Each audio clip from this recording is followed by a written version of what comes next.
Some days life feels perfect, other days it just ain't working. The good, the bad, the right, the wrong, and everything in between.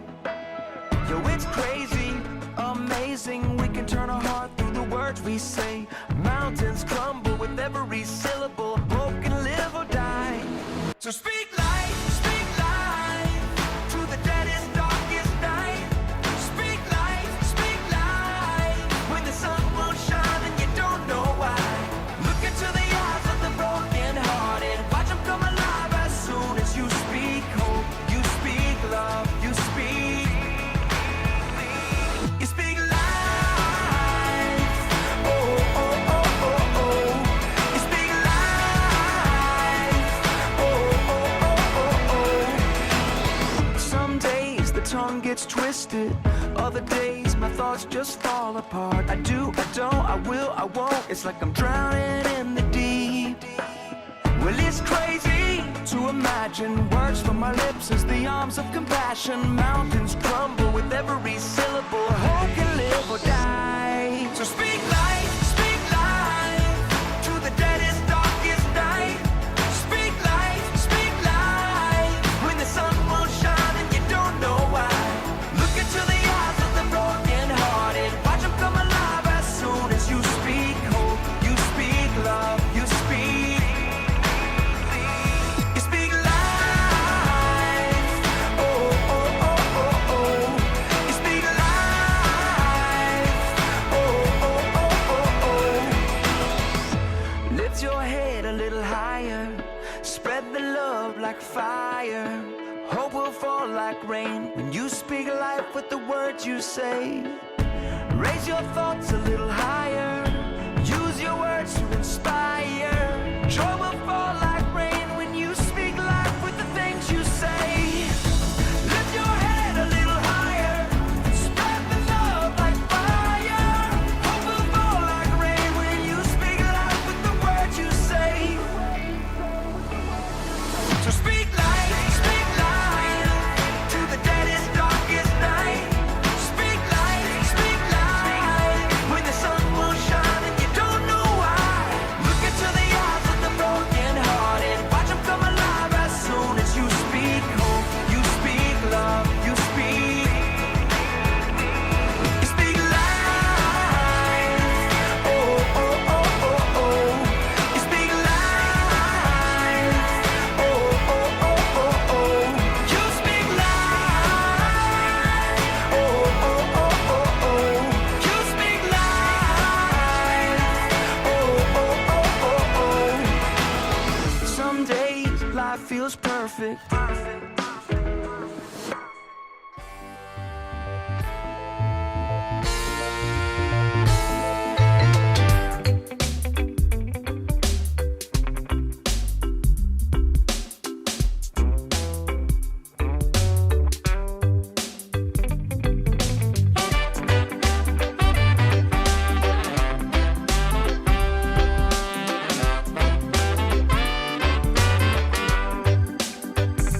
So it seems sometimes that I grow weary, and that the world around will overtake me, and all the things I pray just seem to float away as I stand alone and dream of you. Listening for your voice to tell me where I should go. Listening for your word to teach me the wisdom I should know. Listening for your light to shine the way through the darkest night. Ooh. Listening for comfort and love to feel alright. So I'm listening for your voice, softly call my name. Listening for your voice, tell me all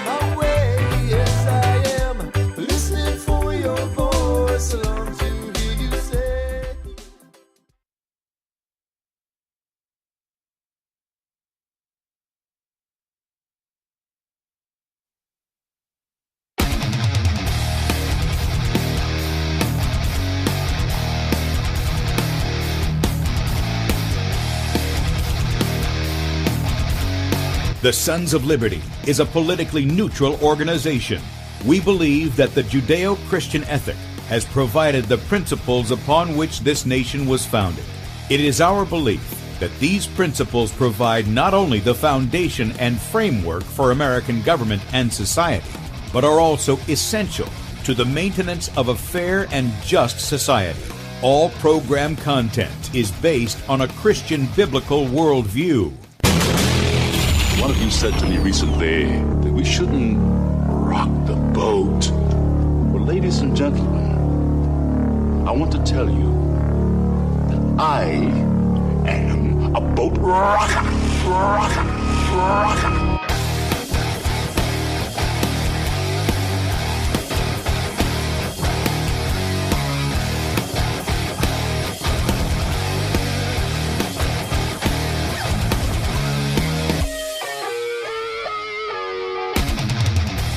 Good day, America. Welcome, Christians, conservatives, constitutionalists, liberals, libertarians, communists, Islamists, LGBTQ, RSTV, WXYZ people, all the boat rockers in the house, and anybody else I may have missed to the Sons of Liberty radio show here on Red State Talk Radio, where we use the Bible and the Constitution not to see who's on the right or the left, but who is on the straight and narrow. I'm your host, Tim Brown, coming to you live from the U.S.-occupied state of South Carolina, and my cafe is going today because my grandsons are over, so please excuse the noise going on here. I'm the editor at sonsoflibertymedia.com, and for Muslim friends, I'm the infidel that Allah warns about. I hold to the book, the Bible, as the authoritative word of God. Glad that you guys have joined us this morning. If you'd like to check us out online, please do so, sonsoflibertyradio.com and also sonsoflibertymedia.com. In fact, if you're listening by way of the radio and you want to watch the video portion of the radio show, that's right, you can see the face that's made for radio. Head over to sonsoflibertymedia.com, and there you're going to see two videos at the top of the page. The one on the left side is Bradley's show from the previous day, so if you want to catch that, you can do so up until 3 o'clock Eastern, at which time he'll be live in that area. The right side of the page is where we're at. I wasn't fibbing. We are live right now, but we are pre-recording the show, so just to let you know that that's what it is in case you guys on the video platforms are seeing the picture that's there. Click on the play button, blow it up on whatever device you got. Look for the Rumble icon. It'll be on the bottom right-hand corner of that video. If you click on that, you can join us in the chat on Rumble, and we got a lot of friends over there on Rumble. So good morning, guys. Good to see you. And while you're there, please subscribe to that channel at Sons of Liberty Radio Live.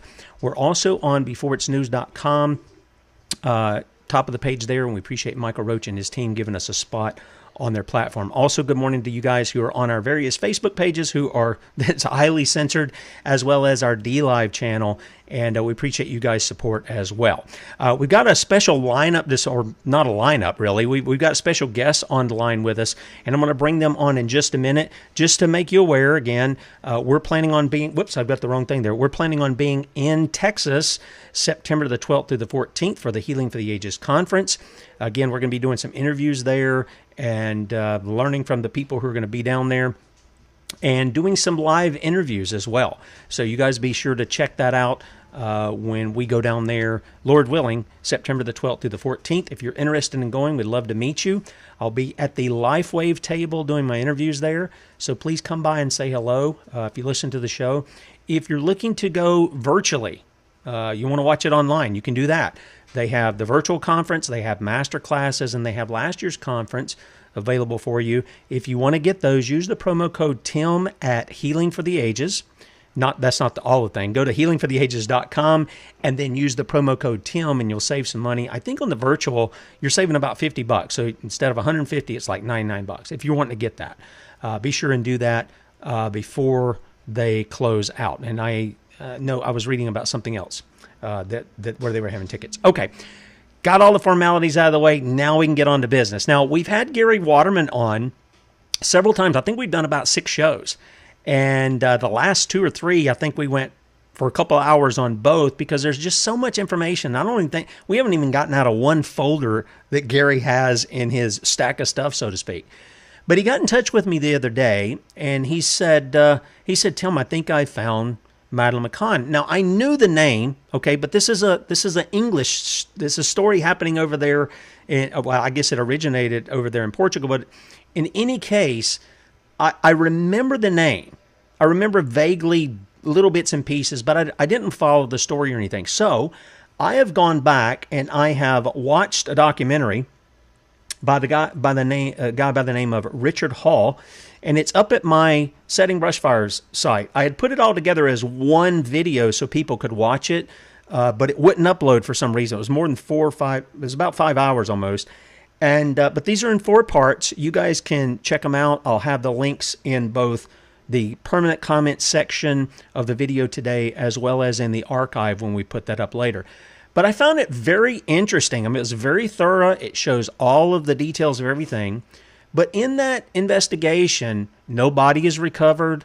The closest thing we have is blood splatters, and then some in the on the sofa there in the main apartment of where the little girl was. And for those of you who don't know the story, I'm going to let Gary give just a little bit of a synopsis of what went on. And then we have a special guest on with us today, Julia, and I hope I'm saying your name correctly. You can correct me if I'm wrong. Wandelt, I'm hoping that's correct. And we're happy to... Wandelt, okay, all right, great. And it's good to see you both. Welcome to the Sons of Liberty. Whoops, I got you on the wrong thing. So, I'm hitting the wrong buttons. Sorry about that. Forgive me. Good to see you guys.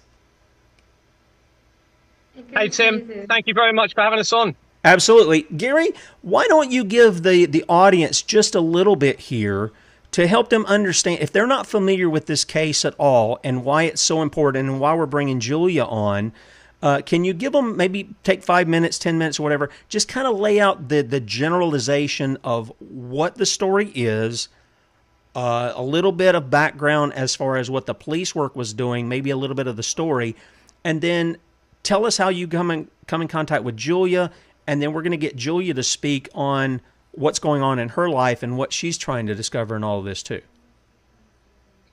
Sure. Yeah, so first of all, as you've mentioned, Tim, we've already had several discussions about what I've been uncovering over the last 2 years or so, since July 2022. And I'd already researched the case of Madeleine McCann in that system of fraud. And it very clearly linked through to everything that I was already uncovering. So I'd already made connections to Ghislaine Maxwell, Jeffrey Epstein, etc. We're going to see how that links on to Julia a little bit later. But the case of Madeleine McCann, it was a young girl. I believe she was 3 years old at the time. And you might be able to help me with this, Tim, because you've recently watched the documentary. I'm doing all this off the top of my head. But she was 3 years old, and she was on holiday with her 2 parents who were doctors. That's very important to mention that. And there were also 4 other adults on holiday with them who were also doctors. And they left Madeleine in a apartment on a resort in Portugal. And I believe they went not too far away to have drinks and food. And according to their account, when they came back, Madeleine was gone. So there was a huge investigation. It's now, I believe, probably I think it is the most expensive and publicized missing person inquiry in the history of the UK, if not the world. Wow. As you've already mentioned, there's been nobody formally found, and it attracted huge controversy. And one of the reasons it attracted huge controversy is very early on, it gained incredible political involvement from top politicians in the UK. They became heavily involved in it. Initially, the Portuguese police were very suspicious of the parents, suspecting that they were involved in whatever happened to Madeleine. The information I have suggests that Madeleine's mum refused to answer pretty much every question that the Portuguese police asked her. There was huge controversy around the lead Portuguese investigating officer for the police, and he ended up resigning. I think he ended up being massively pressured by the UK government in relation to this investigation. I think so far, I think there's about £15 million has been pumped through into this investigation. I suspect with this fraud having been identified and exposed now by myself, it will be vastly more than that, because this fraud that's been identified means that the government can contract out for illegal entity companies, falsify those company figures with forged bank documents produced by the banks, and therefore defraud the general public through that system.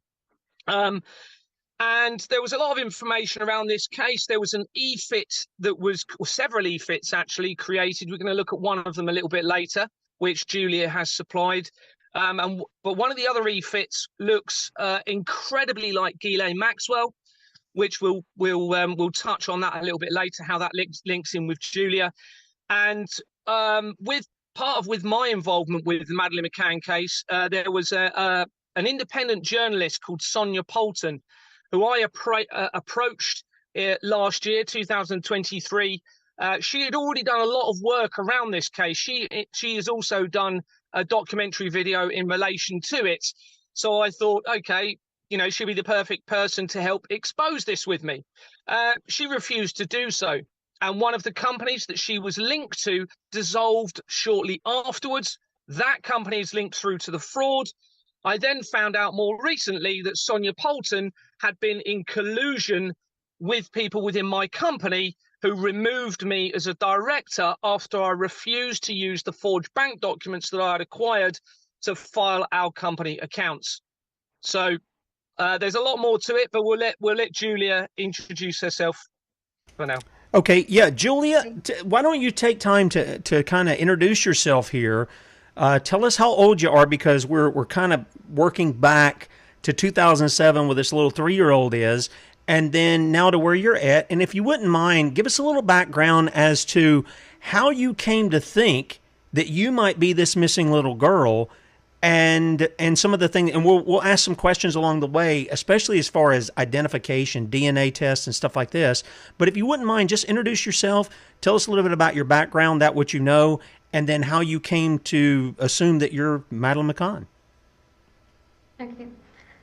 So, hi everyone, I'm Julia Wandelt, and I think I might be Madeleine McCann. I'm 22 years old. Actually, I will be 23 in a few days. Madeleine was almost 4. I have to correct you, Gary, because she had a birthday a few days later, so she was almost 4. And to be honest, I've never thought, like, if we'll go back, like, when I was a teenager, for example, I've never thought that I will be in a moment like this when I think that I'm not the child of my parents.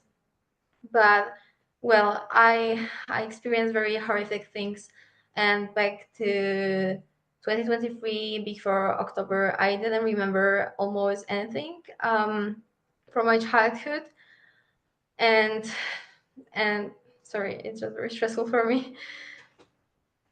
That's all right. Take your And time. You're just talking among friends. Just a few thousand people listening in, but Yeah. we're all friends here, so take your time. Okay, it's just stressful. Thank you for understanding.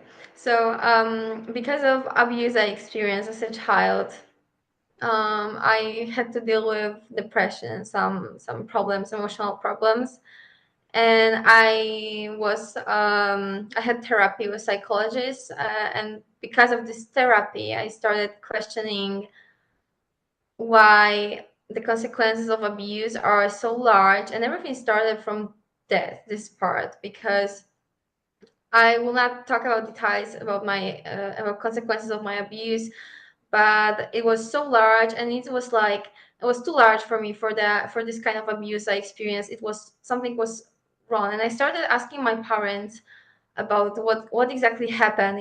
Is there anything else that happened and I don't know about this? And then they said that they will not talk about this with me, because it's past, and past is past.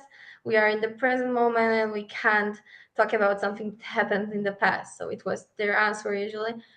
Well, so when they refused to tell me more about my childhood, I started giving more questions. Like, for example, why can't I remember almost anything from my childhood? Or can you show me pictures of me when I was like 1 year old, 2 year old? Or can you, mom, show me a picture of you being pregnant? Some of these kind of questions, and they were refusing all the time, and they didn't want to show me anything. They didn't want to show me birth certificate, pictures. They didn't want to talk about this. And when I asked for DNA in 2022, they were like, why do you need DNA? And they were refusing. They refused in the past to do DNA test with me, and they refuse still to do DNA test with me. And their answer is, because we know you are our daughter and we don't have to do DNA test. And when I asked my mother, because I believe that the most important DNA is DNA with my mother, not with my dad, because dad can always not be a dad. But if mother isn't a mother, then something is really wrong. So my mom says, go to your dad, ask your dad. I will not do this, ask your dad. And it's always the same answer. And dad, of course, says that, but you are my daughter. Why are you starting this again? This is his answer. So basically, in May 2022 was the first time when I started thinking that I might be a missing child. Maybe I'm not adopted. Maybe I'm not just their child, but maybe I'm just a missing girl. And I was searching a database on Google with missing kids that would be in a similar age of mine. And I found Madeleine. And I thought that I look at my eye. I've never looked too much in my eyes, to be honest. But then I looked in my eyes because I was trying to like compare myself to her and try to find any similarities. So well, I found the mark in my eye. It's not the same, I would say, but it is there. And I also remember having a bandage sticker on my right eye. So it's possible that it was in surgery. I'm not saying it was, but look, if I mean, they made her as a famous missing child, and everyone knew about her eye, and I believe it's possible that if everyone knew about her eye, abductor, the first thing abductor would do, it would be removing specific marks. I mean, this is what I think. I might be wrong, but this is very logic for me. But going back to my story, in May 2022, I asked my dad if he is my dad, and he said, "Yes, of course, I am your dad. Look at the mirror." And then he said, "But even if I'm not your dad, will it change anything?" And I was shocked. Wow. I was shocked because well, first thing, I was pretty sure that my parents will do DNA test. I was so sure that they will help me to fight this fight in the beginning. They will prove to me that I'm their child, but they didn't want to. They still don't want to. And I believe that if I spoke with my dad's wife, because my parents aren't together for years, so many years, and she told me that if her daughter would ask her for DNA, she would agree because she has nothing to hide, so why wouldn't she agree? And I believe that every parent should agree, especially when child has some emotional problems that I had in the past.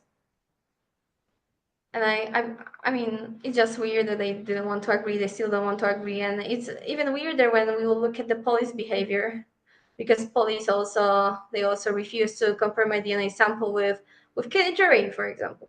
Not only with my parents, but with Kate and Jerry McCann. So I mean, it's just odd and suspicious for me. Very suspicious behavior, and I don't know what else I can add now at this moment. Okay, all right. No, I appreciate your starting out. Now, some people may be saying, "What are you talking about the eye?" Let me just show you, because this was the one thing I told Gary when I looked at, there was a couple of your pictures, I guess, on your Instagram where I looked at your eye, and I think this is what you're talking about. Correct me if I'm wrong here, but people can see here. This is a picture of Madeleine, and you'll notice in her eye, this is it's kind of unique. I don't recall seeing this on anybody in all of my 52 years on the earth. I've seen some beautiful eyes. I've seen some very strange looking eyes and stuff. I've never seen this dark patch that runs from the pupil across the colored part down to the white part. And yet you've got, I think this one, maybe people can see a little bit, they can look up. You've got the same kind of thing going on right there. Now, somebody I read said that Madeleine had hoodwinked eyes, and those never go away, and the bridge is different, and blah, blah, blah, blah, and you don't have them. But your eyelids look the same as hers. The nose looks very similar to a little girl here. I mean, this is just me observing. I'm not trying to say you are or aren't. But I do have a question. you're asking, are these people, are they coming through, and did they do some kind of surgery to your eye? You don't remember having any surgery to your eye, but you've got a bandage on your eye. Is that what's going on? Yeah, I remember having bandage on my eye. Okay, but you I don't remember it was remember having a healthy. surgery, right? No, Okay. All right. Now, I'm just saying it's possible. okay. All right. Nope. That's fine. That's fine. So I was looking up. So you will be 23. Is that right? Is that what you told us? Yeah, in a few Okay. days. All right. So Madeline was born May 12th, 2003. That would make her what? 21 years old today. Yes. So do you think that you've been given a fraudulent birth date? Do you think you've been adopted by the parents that you've had, that you've known all your life, or what are you assuming there? Personally, I don't think I was adopted, because if I would be adopted, I think there would be like a documentation of this. I think it could be like illegal adoption, possibly, but I personally don't. I don't know. I mean, it's very hard to answer this question, because I don't know if my parents illegally adopted me, or what. Like, it's hard to say. I'm Okay. not them. Okay. All right. So, but all of this you began to understand this girl was missing, and was there inconsistencies in what you perceived in your life as, okay, I don't think I'm being told the truth about who I am and where I came from. What was the instance? What were the things that were going on that made you question whether or not, hey, I don't think I'm who I've been told I am? What were the things that kind of brought that to the surface when you came to this conclusion that I might be this missing girl? So basically, I think the most important thing about me and Madeleine, and the reason why I think I might be Madeleine, is the eye, of course, and all of these distinctive marks that I have on my body. But also I believe, I mean, my abuser looks like a person from Picture for B from findmadeleine.com page. And I saw his face in real life, so I can say it looks very similar. I know that some people say it's not, but well, I have my own opinion. Um, Also, my parents refused to answer my questions, showing me my mother's pictures from pregnancy, or showing me more pictures of my childhood, or doing DNA, even doing DNA. And the thing that they don't want to do DNA test with me is I think, the most important point here, because what do they hide? Like, this is my question. Yeah. Why? What are they scared of? Like, what's the problem with doing DNA tests? Yeah, I wouldn't think that would be a problem either. By the way, I don't know why I keep doing that. I keep hitting the wrong button. Sorry about that, guys. I'm the audience knows that I'm adopted. I mean, legally adopted. So I understand that I look different than my parents. I just do. Is that the case for you? Do you look different than your mom and dad, the people you know as your parents? So basically, I always heard at school from I would say friends, but they weren't my friends. But I heard from people at school, and not only at school, that I don't look like my mother at all, and don't look like my father. But well, then when I started my journey in the internet, I was trying to find out the truth. All people suddenly started saying that I look like my mother. But well, I don't think I look. The picture that was around the internet was very edited by people, and actually, I have more pictures of my mother, and I don't think we look the same, or even similar. And my parents have brown eyes and dark hair. I have dark blonde and not brown eyes, definitely not. What is quite weird, and I also have two documents with two different blood groups, which is I think very important, because no one can have two different blood groups. The first document is from court files, from medical records, my medical records and court files, in the case of my abuser, against my abuser. I don't know if you know what I mean. Okay, now when you're speaking of your abuser, who and what are you referring to, and what kind of time frame are we talking about? Okay, so my abuser is Peter Ney, and he's a husband of my grandmother from mother's side. Okay. All right. Now, he's And he not been hurt me when I named was in any of this stuff, I don't think, right? He was named. Oh, he was named. Okay, I didn't I recognize the mean, name there. but what do you mean? I mean, I'm not sure if I understood you well. No. I was just, what I was doing was I was watching this video by Richard Hall, the documentary on Madeleine, and they had a lot of people in there, and I didn't recall that name. That's why I'm asking. No, I could have he wasn't. Okay. He wasn't mentioned there. I misunderstood. But there was another suspect called Martin Ney, which I believe he's a son of Peter Ney, who is my abuser. So, but I don't have like a confirmation. I can't be sure. But Peter has a son in very similar age to Martin Ney, and Martin's age isn't like a very well known. So it's like a I'm not sure if it was between. They told people. The time difference, like between something to something. I don't know how to explain it. So they are not sure how old is exactly is he. I mean, it's not published in the internet.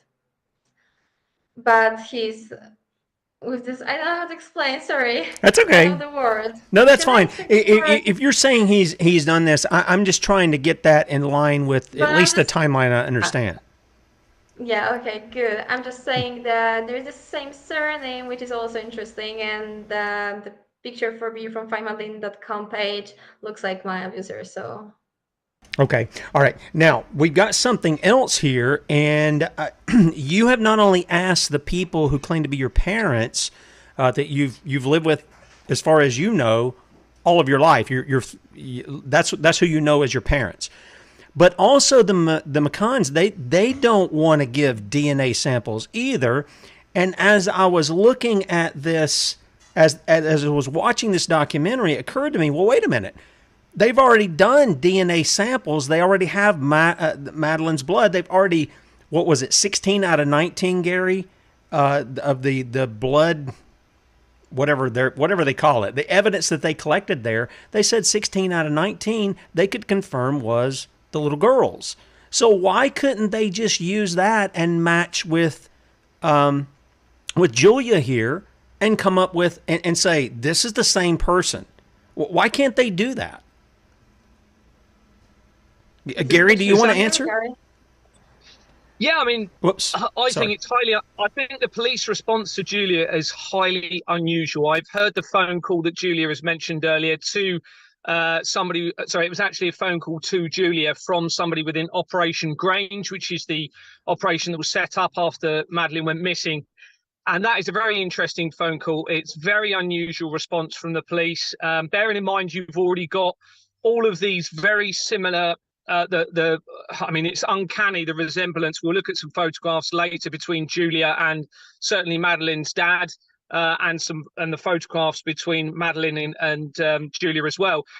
But you've also got Julia claiming to make all these very specific recollections, okay, since October 2023, very specific things that she's claiming to have remembered that ties in with the Madeleine McCann case. For example, being taken through a window, for example, being abused, for example, meeting particular people that have focused in the investigation, certainly within EFITS, and tying into my evidence. And within that phone call, they refused to do a DNA sample, even though they have spent millions and millions of pounds. Okay, and they even go on to almost threaten Julia that she will be found potentially held liable for harassment if she contacts the police anymore in relation to this. I mean, why not just take the DNA sample? It just doesn't make sense. You would think, Julia, can I ask you, can we play this call? It's a couple of clips. Is that okay we do that? First, I mean, Do you have recording or should I play? I've got it here. I can play it right off your Instagram here. I think there's like Okay. 3 clips or so. No, I mean it's 10 minutes. I only posted a little part of this. Well, I don't So mind can- if we can hear it clear. I didn't check that with you, but Yeah, what I can wanted to you. play was the clips because I think the clips show exactly what Gary's talking about, and I think people would be shocked that the police would tell you when you're trying to find these things. I think people would be shocked to hear a police officer say, "We're going to come and charge you with harassment because you keep calling us." This isn't. I mean, I guess in their mind it's closed. At least that's the way the document. It says they've closed the case. They've issued their final report. Blah blah blah blah. But obviously they're still willing to take information on it. So the obvious question is, why would he be telling you the things in this clip? Let me play these couple of clips just for Can I people ask so you a they can hear. question? 'Cause Yeah, go ahead. There are 3 clips. Okay. 3 clips on my Instagram. Yep. Okay. Yeah, there are 3 clips. Do you want me to play those? Yeah. Okay. Yeah, if you can. Okay, here they are. I'm just going to bring them up here just so everybody sees. And hang on. The British police, or you go to Leicester again, they will contact, any kind of contact will come back to us, okay? We are Operation Grange, it will come back to us. So it's pointless you making any more attempts to contact the British police. Why? And also, if you do go to Leicester again, and you do, they are fully aware of you now, they know who you are, and if there's offences called harassment here. If you cause any harassment, you could be arrested. Okay. Is it blackmail? If I will go there, I will be. Yes, it is blackmail. No, harassment's when you annoy someone. I'm saying that you blackmail me now. No, I'm not blackmailing. It looks like, because I don't harass anyone. I've just given you advice. Now, Julia, I'm really sorry to have to ring you like this. I know you don't. No, because you just didn't check my DNA and you admitted Tim, it. I don't know if you're aware. It's not. We will can't not hear speak it. to I don't know again. if that's If you ring the normal. British police, Okay, or you go to Leicester I don't know why you again, can't hear they it. will contact. Weird. Any kind of contact will come back to us. I can play Okay, it we from are my Operation phone. Grange. It will come back to us. So it's pointless you making any more attempts to contact the British police. Why? And also, if you do go to Leicester again, Okay, so that's the Who's first calling? one. it's the police. This is the okay, second police. one. I'm a police officer from the I Metropolitan mean, it's Police. I Okay. don't know if it's in a good sequence. Okay, all right. This is the second one here. I was waiting until the guy repeats himself because I couldn't tell where it clipped off. But this is the second call. It sounds like the same officer that you're talking to, and I don't know why you guys can't hear it, but I can hear it coming through here. So I'm just going to play these real quickly, and then if you guys want to speak about it, you can. And I work on Operation Grange, the Madeleine McCann case. Okay. And we actually spoke, my name's Mark, we Still actually can't spoke hear. a number of years ago. Who's calling? I think the Okay. viewers Did you get can. I result- think it's you and I that can't hear it. Okay, yeah, they can hear it. So here's the third one. Can you give me a copy Of what, sorry? of the results? Oh, we haven't sent the DNA, it's not being tested. Why? We can't spend public money on something like that when... Did you get results? Yeah. Can you give? Okay, so I want to stop it right there because this guy, he says, we can't spend public money on DNA testing. Now, I got to ask you, Julia, did you do one of these? What? When he said that, I mean, you got a missing little girl for many years. You're claiming that you may be it. You've got a lot of, physical evidence on your body. You've got a lot of memories that you're having. You fit close to the age, so that can be, manipulated. Any of this kind of stuff. And this guy actually tells you, we don't have the public funds to do that. We're not going to spend public funds on that. I would think if you're the police, that's like, okay, come on in. Let's get a sample. We already have the DNA here. We can do a match. It shouldn't take too long. And we can determine, we can either put your mind at ease that you're not Madeleine McCann, or we can say, yes, you are, and reopen this thing to find out how you got where you got. That's what should have happened, but well, they refuse, and I believe many people say Madeleine is dead. Well, I personally think that if she would be dead, then police would have no problem with DNA test because it would be no match. So Exactly. I mean, it would either confirm it or deny it, right? Yes. Yeah. Gary, They do you don't want to know. chime in on this part here? Go ahead. Yeah, I just want to say, with my previous evidence, I've already got evidence confirming that the police organisations are connected to international child trafficking. Okay, it's very clear through the evidence that I've got. Not only are the police connected, but the intelligence agencies are connected. The politicians are connected, and members of the monarchy are connected very quickly through the Company's House records. So I just wanted to make that clear, that I suspect the police are heavily involved in this. Okay. All right. And Julia, you had some memories that have come forth. Are these recent that you're having these memories about being taken out a window or a patio door, whatever the case may be, and some other things, abuses? Are these memories that you're having from when you were real small, like 2, 3, 4 years old or something like that? Yeah, I started getting these memories since October 2023. So before that time, I had very blurry and blocked memories, and I couldn't remember anything, almost anything. But I started doing relaxations, and it helped me a lot to bring memories back. And I have confirmation, written confirmation from psychologists that relaxation, the memories that come back during relaxation are very, very accurate. And I sent this to Gary as well. I think I sent you the screenshot. Okay. All Yeah, right. I've also heard, Tim, I think it's also important to mention a call that I have heard from Julia, what's the title of the lady? I always forget. Psychologist. Psychologist. Psychologist. A very professional call. I've heard it, and it's a psychologist providing a summary of Julia's mental health, stating that she's stable. She had no concerns that she was lying or making any of this up. A very professional assessment. And I just wanted to mention that to confirm that I've heard that, and that supports, that there's no mental health issues that could be causing Julia to say any of this information. Okay. All right. Fair enough. All right. So let's get into some of the documentation you've got.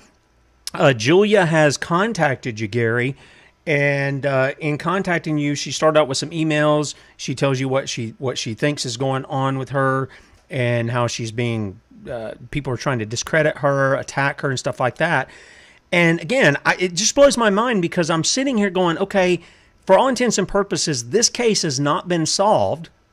And the police, almost from day one, were suspecting the McCanns. And I got to tell you, after watching the video, I think that guy, Dr. Payne, I think he's in on it. I don't know if his wife's in on it, but there's no doubt that those three people at least are in on it. I think they're in on it because of their conflicting stories of things that should have been simple. They have completely different stories about him coming to the apartment and things of this nature. So when you hear this first, when you first get this email from Julia, what's your response to that? Where do you take it from there? Well, somebody had already sent me a clip, actually, of Julia making this call to the police, but I hadn't done any work around that or looked into any further until Julia contacted me. And of course, initially, I'm thinking, okay, I've got to take this with a pinch of salt at the moment, and let's just see what I find and see where this leads. And my goodness me, I would put money on Julia being Madeleine McCann after what I'm going to show to you. I strongly suspect that Julia is Madeleine McCann, and you will see why by not only what Julia has said and all of the physical photographs that she's presented, but also the evidence that I have acquired as a result of information she has provided. Okay, all right. Let's look at some of that stuff. I had it up in my Google here, but what I wanted to do was I want to bring it up here so that you can kind of walk us through some of this. Some of it's showing up a little blurry. I don't know why that is because it looks fine in the other spot I'm at, and I probably should just open this up. But in any case, let's just try it this way. and we'll see where we can get. So there's quite a bit. You guys on the radio, you know how Gary is. He's very thorough. So we've got like 66 pages of documents to go through. So we're going to have to kind of, I guess, pick and choose what we're going to show, the most important things. So Gary, if you'll lead me, I'll bring it up, man. Absolutely. I just quickly to mention something else about Julia. She's also been interviewed by the BBC in relation to what's happened to her, and they tried to discredit her information. They actually provided misinformation in their report as well, and Julia has documentation confirming that they've misrepresented very important information. And I would like to confirm, and we all, I'm sure, have heard this, the BBC had a very close connection to Jimmy Savile. There's connections through my research to Jimmy Savile. Many head people within the BBC have had allegations of sexual abuse made against them. And I can confirm that they are also linked to this international government fraud and the child trafficking through my research. Okay. All right. We've got it. I've got the document pulled up, so we'll start out whichever page you want to start out on. Yeah, so from page 1 to 3, it's just showing correspondence between Julia and myself. So it was initially an email. This is just to show to everybody how we got in contact. Julia attached some photographs for me, and as you go down, you'll see some of the photographs she attached. And what's really striking for me is the one on the left there. So that's a photograph. I was going to say Madeleine McCann's father on the left. On the right, that is Julia.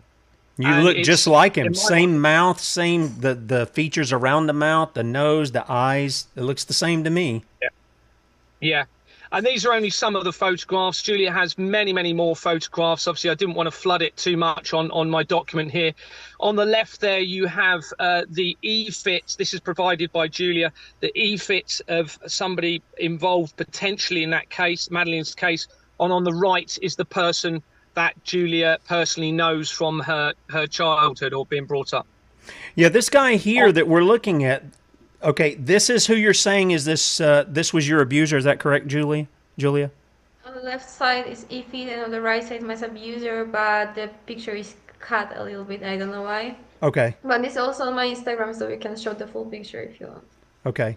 All right. Now, can you tell us a little bit about these? These were your DNA tests that you did before and why they're important before we move down? The DNA tests here? Yeah, I mean, because the woman called Fia, who took me to USA, she told the whole world that I had like 100% Polish DNA, and here we can see that it's not true. Okay. All right. So you gave a fake name to them to do a DNA test at first, and then you gave them your real name. Is that how it worked? Yes, I mean, I only paid from cards with real name, but I gave fake name by like on the account. I don't know how to explain. Okay. The account of the site. Okay. And the fake name is the one that returned a higher percentage toward Northern Europe, Great Britain, South Slavic, and all that kind of stuff. Yes. And the one with your real name that I guess that you would have gotten from the parents that you've grown up with, this is where this second one comes into play. Is that right? No. I mean, this Okay. is what you can see is one. Gary didn't attach the second one because this is the whole screenshot you can see is one DNA and done under the fake name, and you can count percentage and you will see it's the same one but with 2 pages. Oh, okay. I gotcha. Okay. So this was the first one under the fake name. Okay. I got it now. Okay. All right, Gary, where do we go from there? This is where things get pretty, I mean, I was gobsmacked. So this is just to show correspondence between Julia and I on WhatsApp that happened after the email. I've just redacted some names to protect the supposed parents of Julia. But I asked lots of information about companies, about addresses, about names, and it took a while, but eventually I found a gobsmacking result. And we're going to look at that now on that document. And you will see a company that Julia mentioned to me called Coccadrillo. Okay, and that was a company that Julia's mum had some involvement in, and Julia believed she was a shareholder. And this is where things get very interesting because I confirm in the document there that it is a children's clothes company, which Julia had already mentioned to me. And it's very unusual, actually, because when I typed in Cocodrillo into the Companies House record system, it only brought, I think, 2 records up. That's very, very unusual. Normally, you'll get pages and pages and pages of results if you type in a name. It's possibly because it's a very unusual company name, which also draws more interest and more relevance to what we're going to be talking about, because you'll see that from page 4 to 5. I don't know if I can see it on the screen with you, Tim. I can't see it at the moment. Okay, I don't know. You guys can't see the screen right now? I can now. I couldn't. Okay, that's weird. I don't know why. I haven't done anything. I don't know what's going on. Okay, so I was on the Cocodrillo here, which Julia, you provided them the name here, and then you've done the search just like you did for all the other things, and you're saying there wasn't that many records. And then I'm coming down here. I guess this is a little further search that you've done, Gary. Yes. So on the right-hand side now, we're looking at the actual Companies House record search. So you can see there's a company, exactly the same spelling, Cocodrillo Limited. Now, as we move forward here, everyone needs to remember there is over 5 million registered companies on Companies House, okay, according to their own website. Let's move forward and you'll see why this is so incredible. So here's Cocodrillo. And a lot of people, as you know, Tim, we've gone through a lot of what the Companies House registration system shows. So I'm not going to go into too much detail, but that is the overview on the left. And on the right, we're looking into the incorporation document. And the first thing that jumped out as you come down is we already have Companies Made Simple on the document. As you go down the page. Yep, we talked about that before, didn't we? Companies Made Simple. Yeah, it's very important. Yep. Very important because it links to the World Trade Center disaster. It links Harriet Harman via the National Council for Civil Liberties, who had an affiliation to the paedophile information exchange through that company. And they have removed the company name from a linking company called Westco Nominees Directed. That's clear government forgery. They've removed it. I suspect it is to prevent people making a legal connection through those documents. It's 100% fraud, government fraud. So we already now have a connection, very significant connection to the fraud, but my goodness me, keep going and you'll see what we see. So on page 5 to 6, so now we're within the company on the left, Cocodrillo, and there's a person there, Christopher Jones. We've clicked on him and you can see on the right a company called 52 Richmond Hill. If you scroll down, please. Here's 52 Richmond Hill. Now, Richmond Hill jumped out at me because Richmond Hill is the name of a road very close to the block of flats where I acquired the forged bank documents. If you scroll down a little bit more, please. Now, this is incredibly important because Property Management Solutions is the company. When I approached the acting chairman of my company to view the forged bank documents, they resigned. I became the acting chairman and I approached our previous management company. They resigned immediately and refused to even discuss anything with me. This is the company that I was coerced and led into employing as our new management company for the building. So within 2 companies, even though there's over 5 million, we now have a connection between the information provided by Julia to my company. It's just incredible. It's just incredible. The fact that there also this Cocodrillo is a children's clothing store. That's a red flag too when I see that. Absolutely. And look at when the date they resigned on the right hand side there, February 2024. So they were panicking. And you'll see this all the way through this document. They're trying to remove everybody, dissolve companies, because they were probably worried this would all come out. Yeah. So here we are, Property Management Solutions. As we scroll down, we're now looking within Property Management Solutions. And this is just to confirm the link to my company and what I've just told you, to corroborate and verify it. So we're within their record. And on the right there, you can see an address. If you scroll down, you will see that address links directly to me. So now we're within my company that I'm still a shareholder for. It's an illegal company. It's not even real. It's fraudulent. But there you go. You can see that the address is the same as the one we were looking at earlier for Property Management Solutions. And if you go down, you will see 2 screenshots taken from one of the thousands of documents that I have. So here's my name on the right, just to confirm the address matches. That's looking within Exbourne Manor Freehold Limited. And you can see the dates that I didn't resign. I was kicked out of the company on the 1st of July 2023 because I was refusing to file our accounts that were forged bank documents. So as we go down, this is just to confirm a screenshot of one of my documents.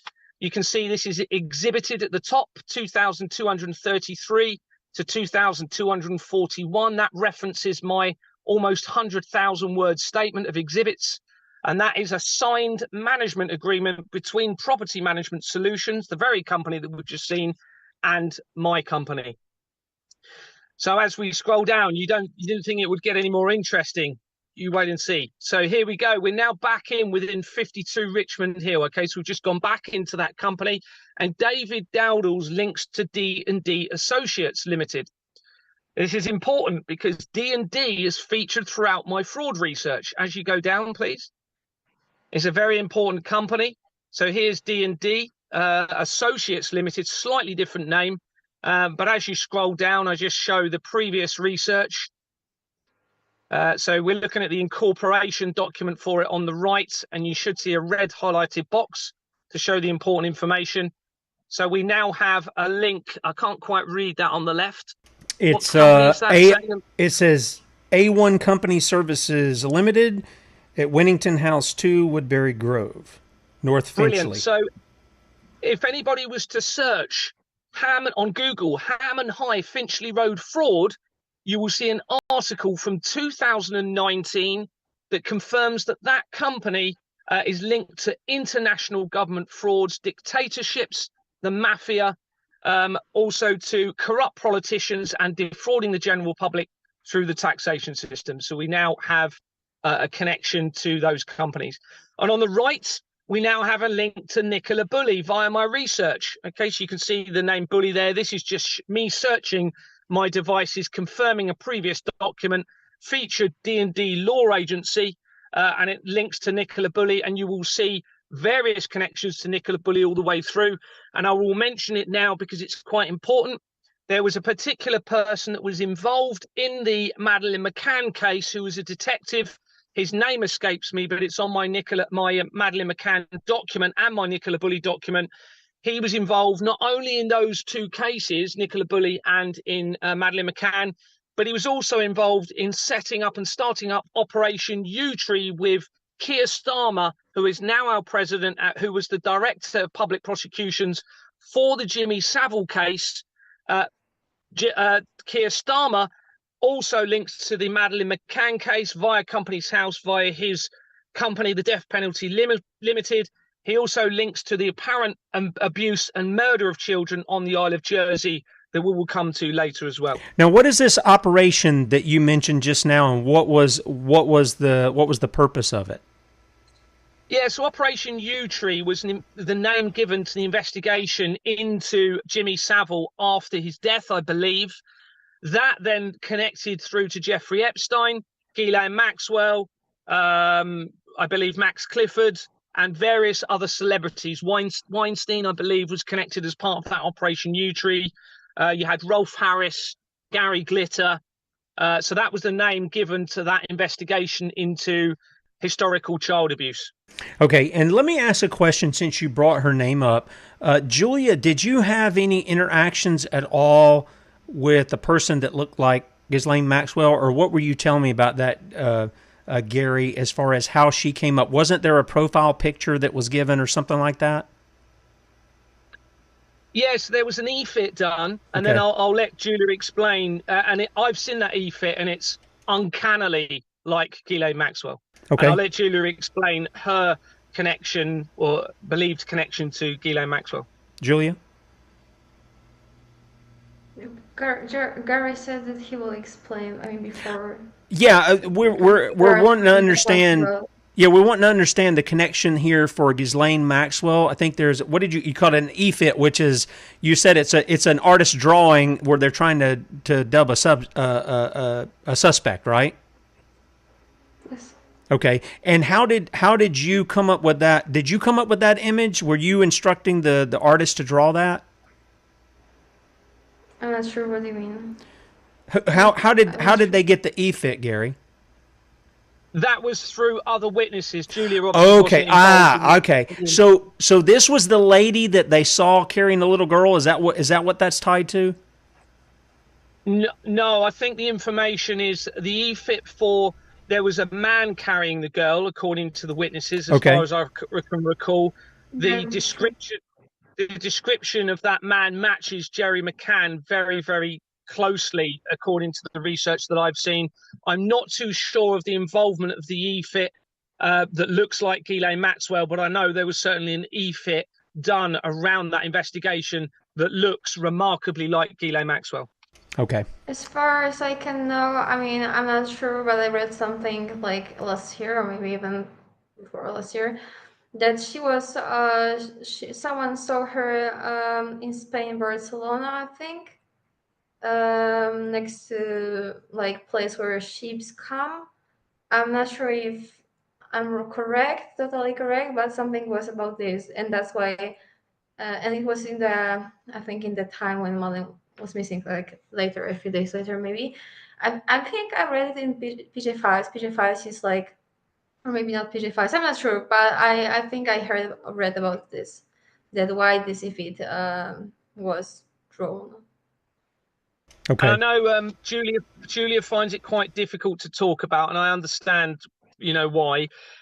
During our previous conversations, several of them, Julia claims that she's almost certain she recalls seeing Ghislaine Maxwell at some point in basements, specific buildings. Is that correct, Julia? Yeah, in underground place. Okay. It looked like And the there's quite a lot. basement, but it wasn't like.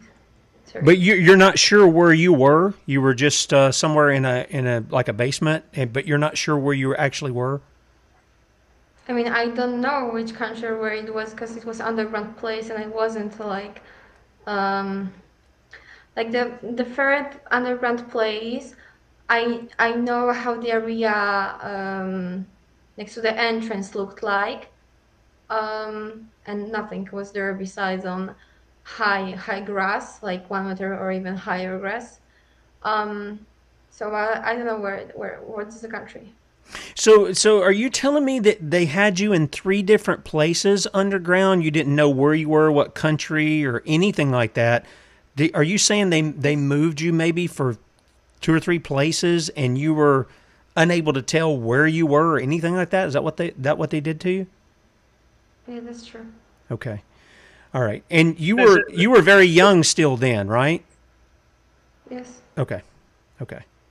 Yeah, I'm not trying to press you too hard to make things difficult. I just want to make sure I'm understanding what's coming in there. Okay, Gary. So we looked at this D&D law here, and we've seen it. We've seen these companies tied like we always do. Now what's going on when we move from D&D law agencies? What are we going to find with that? So if you go to page, there's also a link via D&D Law Agency to BAE Systems, which we've spoken about a lot, the largest defence contractor in the UK, weapons company that's supplying weapons to Israel and also through to Ukraine at the moment. There's also a connection to the Connor Burns, who is one of the MPs for Dorset, where my company is based. If you go to page 11 and 12, you'll see even more substantial evidence. So 11, you can see we're within the company 52 Richmond Hill. So we've just gone back. Remember, we're not far away at all. We've got Richmond Hill at the top left there. Mervyn Roper on the right there. He links to CAB number 1 Limited. As you scroll down, please, Tim, you'll see where we go from there. So CAB Limited, we're within that company number 1. On the right, we now have a link to McCann Companies. McCann Erickson UK Group Limited. As you scroll down, you'll see this connects to medical companies as we go down. Now, remember, we've already mentioned that the McCanns were doctors on holiday with 4 other doctors. The very key person within my company that we'll see multiple links to later was a chief executive for the NHS. in Hampshire, the Isle of Wight and Dorset, in charge of a £700 million budget, 10,000 staff, who's linked to the intelligence agencies and massively linked to international child trafficking through the research. The Isle of Wight is the hub, it appears, of child trafficking in the UK.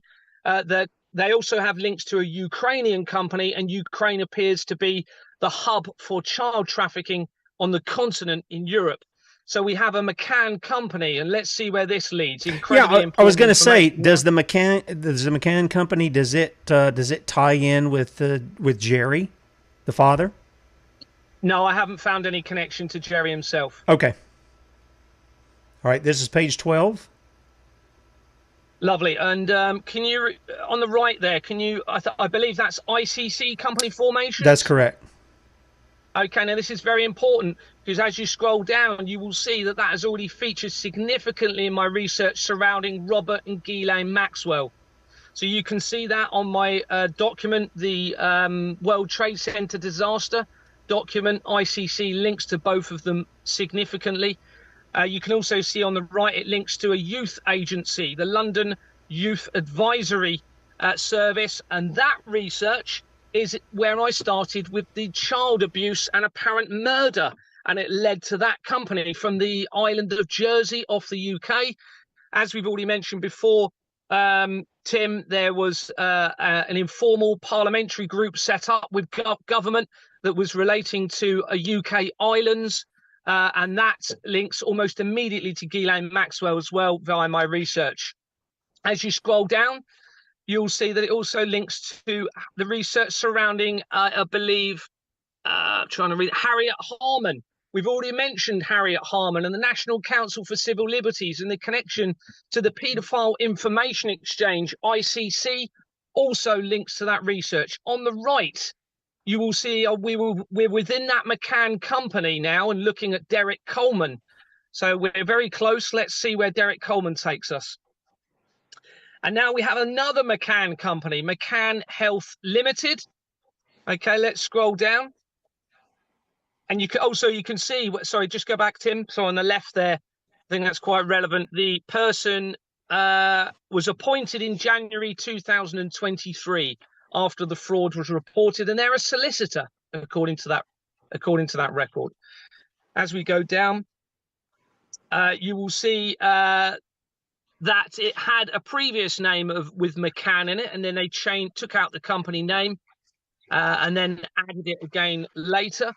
And when we scroll down,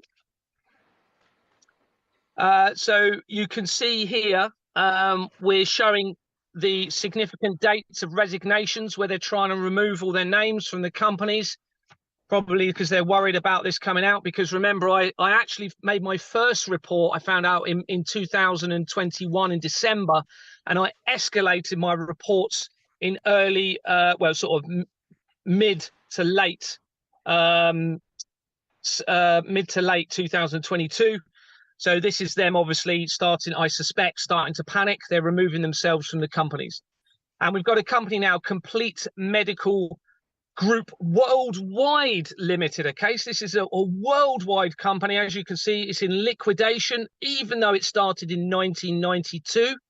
And when you look at the previous company names on the next page, now this is important. You can see on the left there, one of the company names started in 2000. It had Tora. I don't know if I'm pronouncing that right. On the right, Tora is tower for Portuguese. So we now have a Portuguese connection to the McCann company. And you can see the McCann surnames within there. Of course, we can't say it's Madeleine or Kate McCann, but of course there could be a relative that is involved. And you don't actually have to have a name on a company to have a financial interest. I'm finding throughout my research that many people do have an interest in the company, but it's not recorded on the company registration system. And you can see when they changed the company name. So from 2000, it had McCann in it until January 2001. Then it changed its name again above and then changed it again. And then they took the McCann name out of it in 2011, it looks there. But they went right back and put it right back in right after that. Yeah. Yeah. So tower could be very relevant, and I'm starting to find that these people work in all sorts of interesting ways with inversions and putting little clues in as to what they're doing. You know about the connection to directed energy systems that I keep talking about. A tower is another name given to the 5G towers that are now being put up right around the world, which I suspect will be a potential threat to mankind. So I just think that's relevant to mention that. As we go down, you'll see Swift Incorporations and Jordan started that company we were just looking at. So it's an illegal entity company, but they've removed the incorporation document. So I couldn't confirm it on the document, or they've hidden it. But I've confirmed it in the people record because Swift Incorporations Limited was on there as a person on the company records. And wherever there is Swift Incorporations, you will always find Jordan's. On the right-hand side, we're within that company, and you can see they were appointed in June 2022, as I'm reporting the fraud. And as we go down, you'll see various companies liquidating all over the place. Okay, so as we scroll down, you'll just see they're all liquidating, dissolving, closing. There's a lot more as well. I've just given you an example of when they're dissolving. They're closing them all. Not all of them, but many of them. Is this, let me ask you something. Are these companies that are so close together, tied like this, is it your experience in the stuff that you've pulled up, is this normal for this many companies to be dissolving like this at once that have these interconnections with each other? Well, all of my research is around the fraud, so I haven't really checked away from the fraud. Okay. But of course, I'm seeing this all the way through. There's Trident nuclear submarine companies dissolving after I've been writing this. Tata Steel. I mean, so many big companies dissolving. So what I'm showing now, if we've just gone back to property management solutions, okay, so we've gone right back. So we're 2 companies away from Coccadrillo. And now there's a huge Polish connection. So you'll see as you scroll down, many Polish names, of course. And Gary, let me parents or supposed parents. Let me interrupt you just a second. The Polish connection, that's important because Julia, that's where you've grown up. Is that right? In Poland. Yeah, I grew up in Poland. Okay. All right. So I just wanted to make sure that people were following along as we're going. Gary, go ahead. Sure. And it's important to remember this information started from Julia's supposed mother, who is also Polish, okay, with that Coccadrillo company. So I don't know if we're going to have time to look at all of this document. So we'll jump forward a little bit, maybe. So there's a lot of Polish names that then come up very quickly. So I think that's quite relevant. If you go to between page 24 to 27, I think that's fairly important. We go from 52 Richmond Hill company that we've already looked at. Remember, that's literally the company that links to Coccadrillo. We have a company called Transparency International, which I think is very important to look at that. It should be on between page 24 to 27. I can't see it on the screen at the moment, Tim. Yeah, that's it. Transparency International, UK, right here. Now, bearing in mind, my whole focus on what I'm trying to do is get the world back to truth, transparency, and trust. Here we are. They've even called a company Transparency International UK. Let's have a look at their incorporation document and see how transparent they really are. So this is the company. As you go down, you'll look at their incorporation document on the right there. And then as you go down further, you'll see what I believe to be a forged document. Not very transparent in my mind. I've highlighted in the red there, you can see they've removed the lines. Okay, normally there would be horizontal lines going across those boxes, and you can see they haven't removed it completely. So they've left on the right there. I'm just showing what they've a big mistake. They've left the start of the lines. So this must be I suspect this is a forged document on a company they've called Transparency International. This is just to show the sort of people we're dealing with here. When you go, now that's a very serious offence if that's a forged document, okay, because that is a signed incorporation document. You can't go back and forge it and change the document in such a way like that where they're trying to hide the information that's underneath. So I suspect there would have been other information on those lines and they've just gone over the top of it. And I'm seeing this all the way through my research. And remember, this is government. Yeah, that's what I'm saying. This part over here, this right here on the right side is just a blow up of this, and it looks like they had writing in there, and they've kind of whited it out. Is that what you're talking about there? Yeah. So they've gone over it looks like they've gone over the original information and of course they're not going to want to be exposed and be held accountable and liable for all of this coming out. So I suspect they've gone back over these documents. And of course, Companies House control it. That's a government organization. So they would have been involved in this forgery, the government fraud. Okay. So as we go to, we start going to, from on page 30, you'll see a mention of Hampstead. Now, this is very important. On the right there, you can see Hampstead. This is very important because these companies on this document link to the Hampstead child abuse inquiry research that I've already done. A very harrowing case where 2 children claim in a police interview not only to have been sexually abused by many, many people within a school and within a church, but also to have been made to take place and to actually take part in murdering babies in a horrific way. And we now have links to the Hampstead child abuse inquiry via the research from Julia. This is absolutely incredible.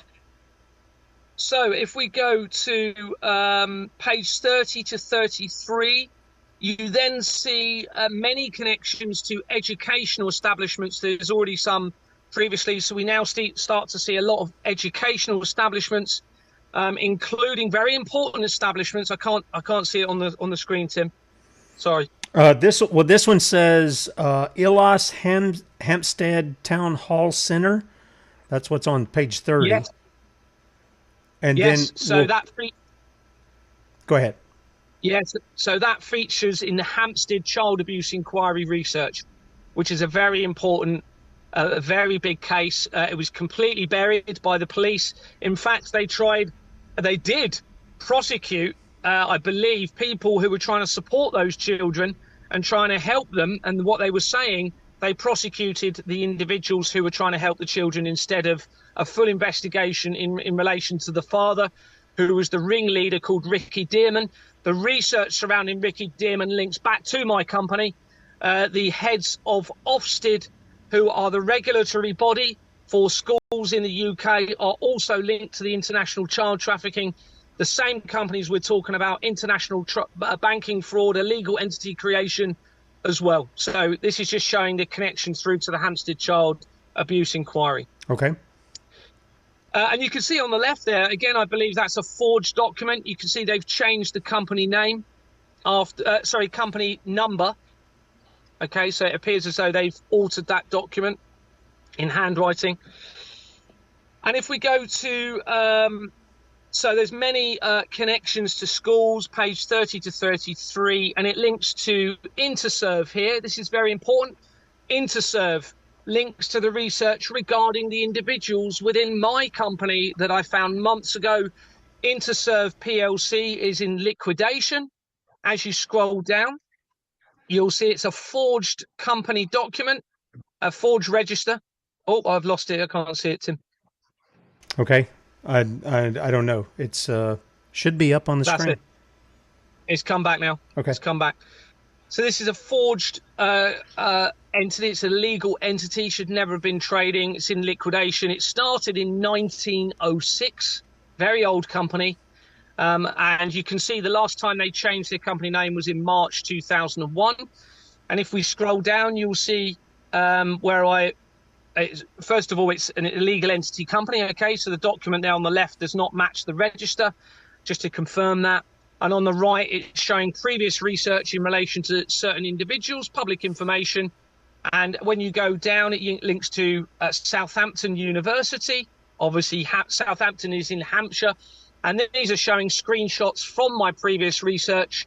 And if you can read on the left there, where you've got the left-hand screenshot, that bottom right-hand little red box, can you read what it says about Interserve there, please? Yeah, Interserve so is Interserve is a British construction and support services business based in Reading, Berkshire, which went into administration in 2019 and which is expected to be wound up in 2024. At that time, the group generated revenue of £2.2 billion and had a workforce of 34,721 people.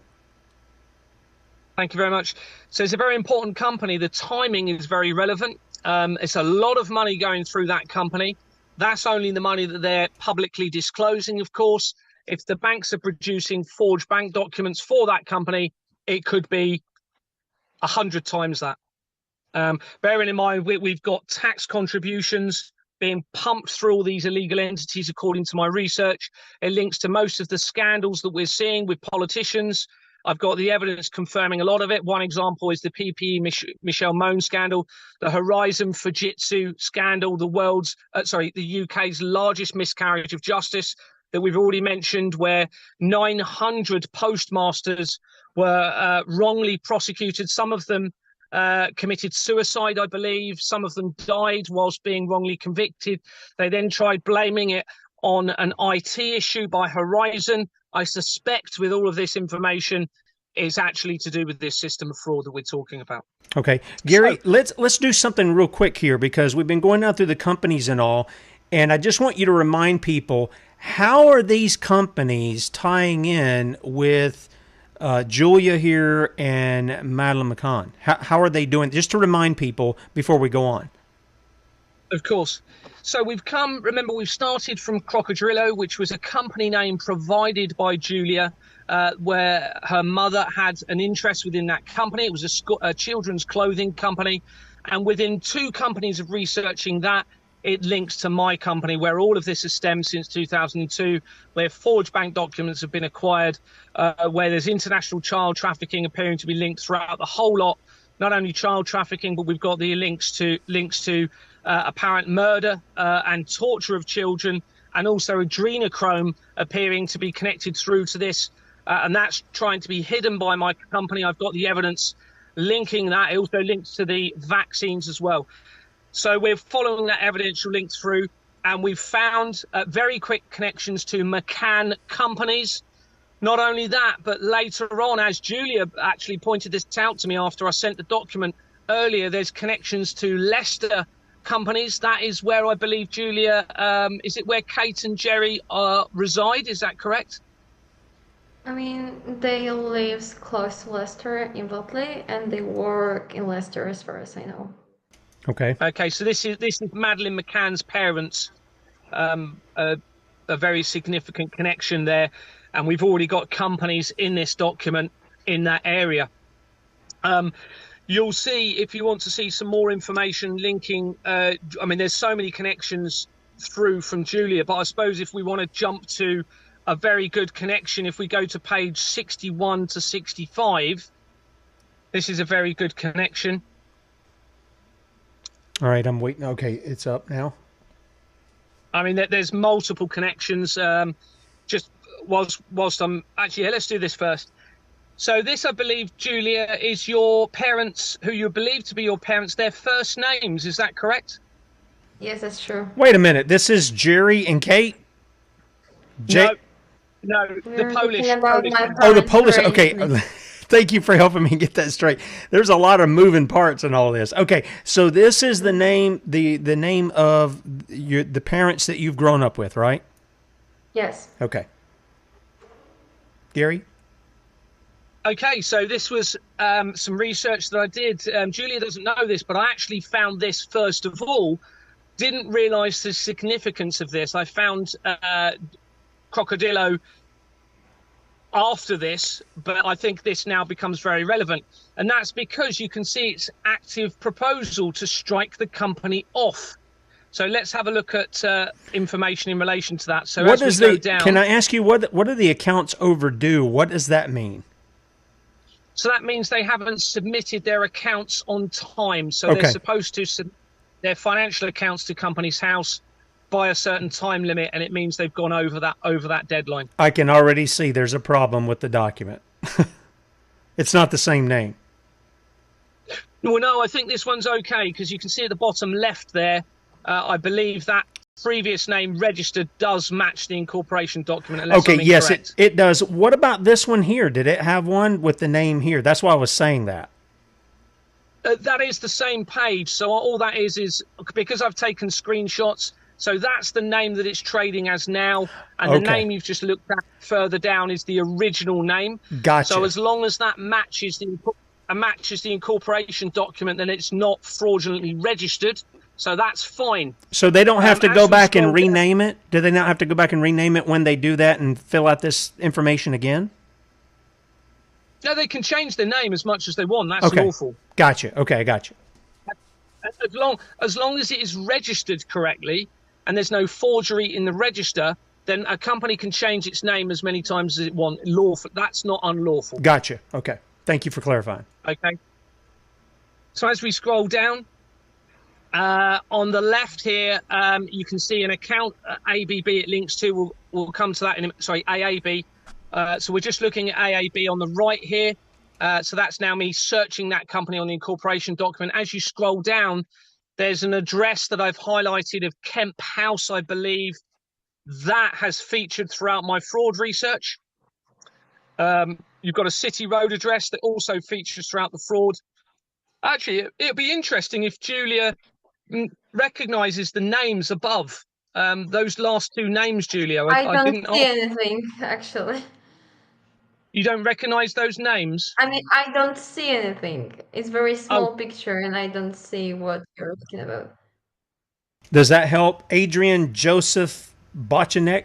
I don't recognize the name. Okay. But Okay. I don't know friends of my mother. I don't know friends of my father, so it's very hard to say. What about this Sure. one here? I I don't don't. recognize the surname. As I said, I don't know friends of my Okay. parents. All right, great. So they may be known by them, or they may be not. Okay. I don't know how we got way back here because we were near the end. All So right. they 61 to 65. All right, we're on 63 here. Okay, so And then this is as you scroll 64. down, so these are addresses that feature throughout the fraud. Okay. And as you go down, there's another one. Further down, you'll see it red highlighted box, I believe. So that address I recognized.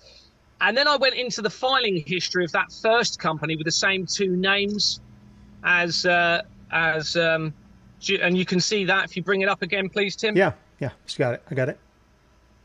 So look at when they started to dissolve the company. So I've gone into the filing history page on the right. It's December 2022. So it looks as though they've started to panic and started to close this company down as I'm becoming involved and highlighting the fraud. Okay.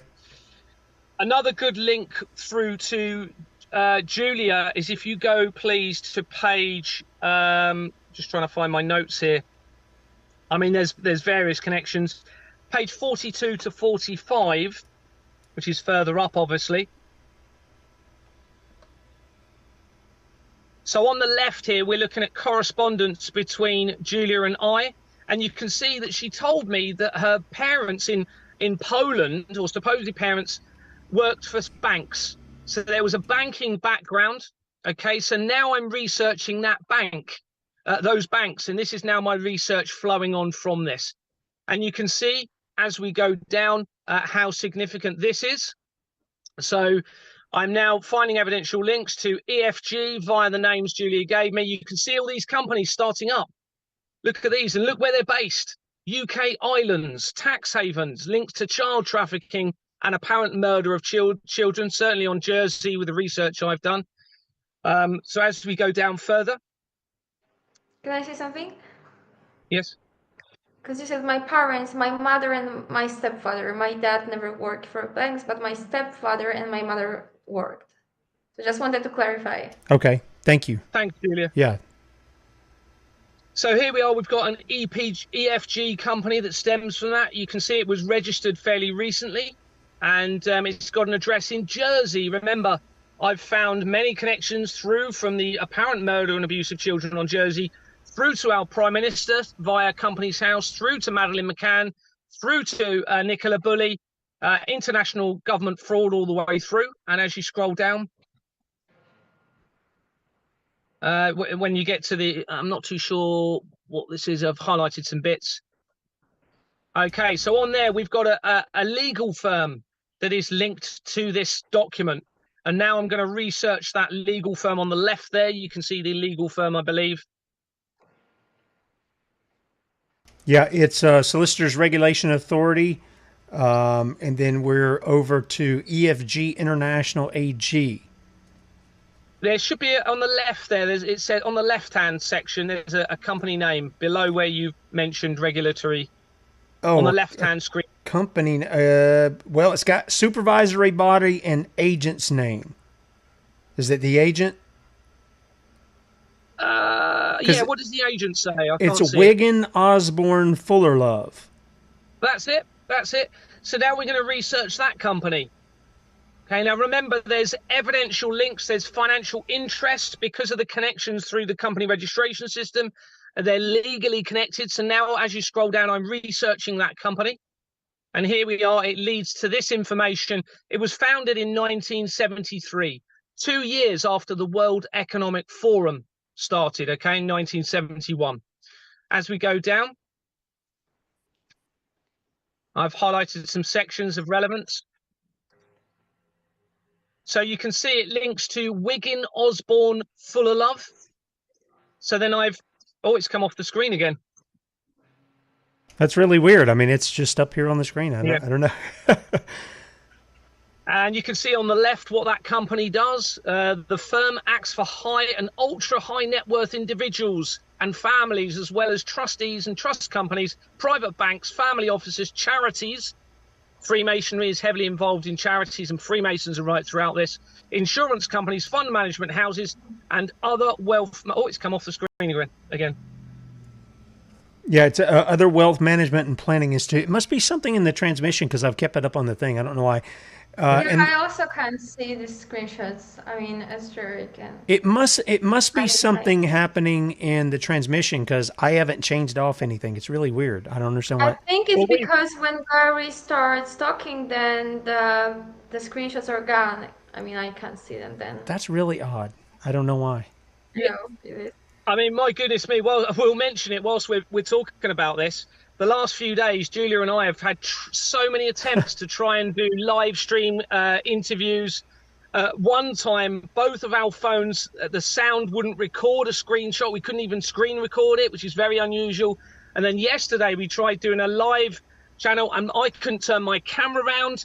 Now, this ties in, Tim. We remember our previous discussion around Pegasus, which is a software, an Israeli intelligence software that is able to infiltrate mobile communication devices completely unlawful without government authority, and I suspect they were trying to prevent us, Julia and I, connecting. But thankfully to you, Tim, we're able to do it.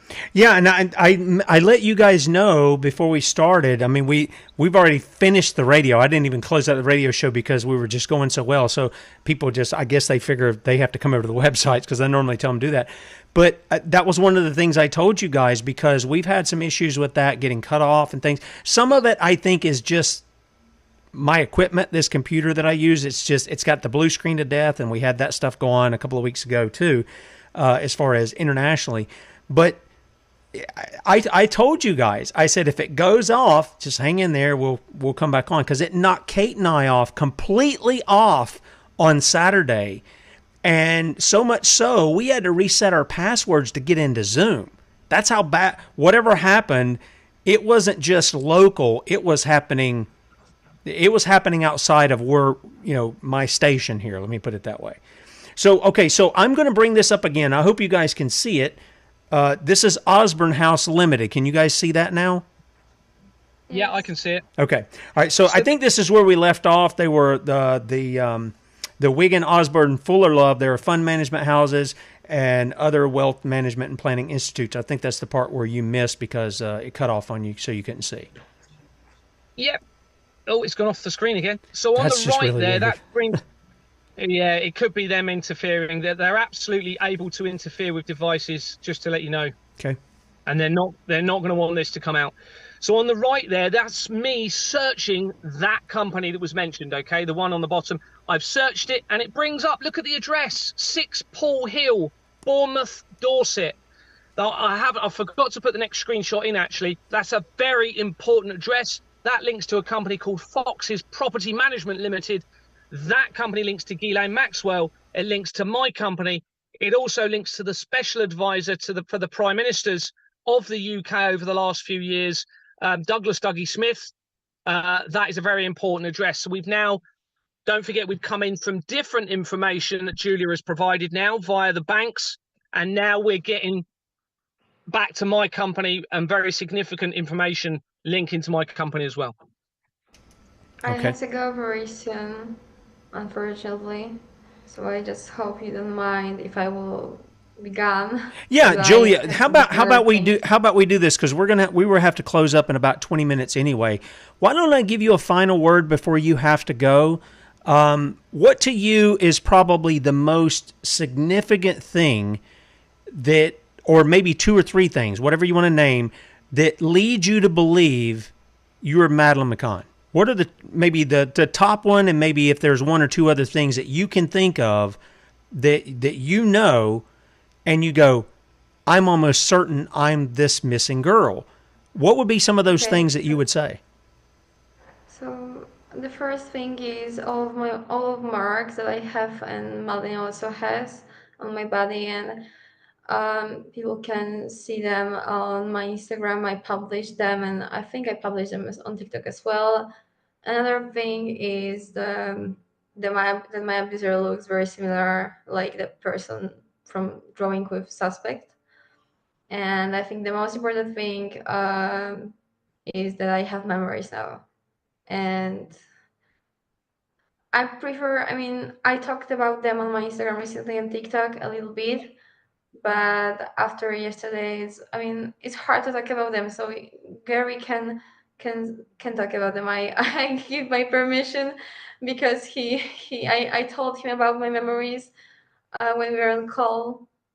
But I believe the memories are the most important things. The most important reason why I think I might be Madeleine. Okay. All right. And a final question. Let's say that it comes out. Let's say you do get a DNA test. Let's say they bring in the blood from, where they were collecting evidence there in Portugal in the apartment and things, and it matches. What do you do then? I mean, I get it that you at least have some closure as to who you are. Do you want to go and meet Jerry and Kate? Do you want to leave abandon the family that's raised you? I mean, what is, other than knowing who you are, what would be something, and I guess maybe you can't answer that till you get to that, but what would it be that you're looking to do once you discover that, whether it is or it isn't? Okay, so the first thing is that all of my parents raised me.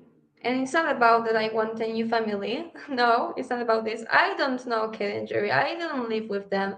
I live with my mother and her husband, and I know my dad, and I love them. But the other thing is that I want my truth to come out, and I want to get justice. So I would definitely like to meet. I would like to meet Kate and Jerry, but I'm pretty sure I wouldn't have any relationship with them because I don't know them, and it would be very hard to build any relationship with them after all these years.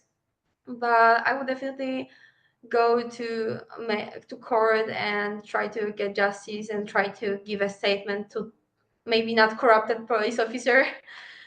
I hope not corrupted. There doesn't seem to be a whole lot of those guys.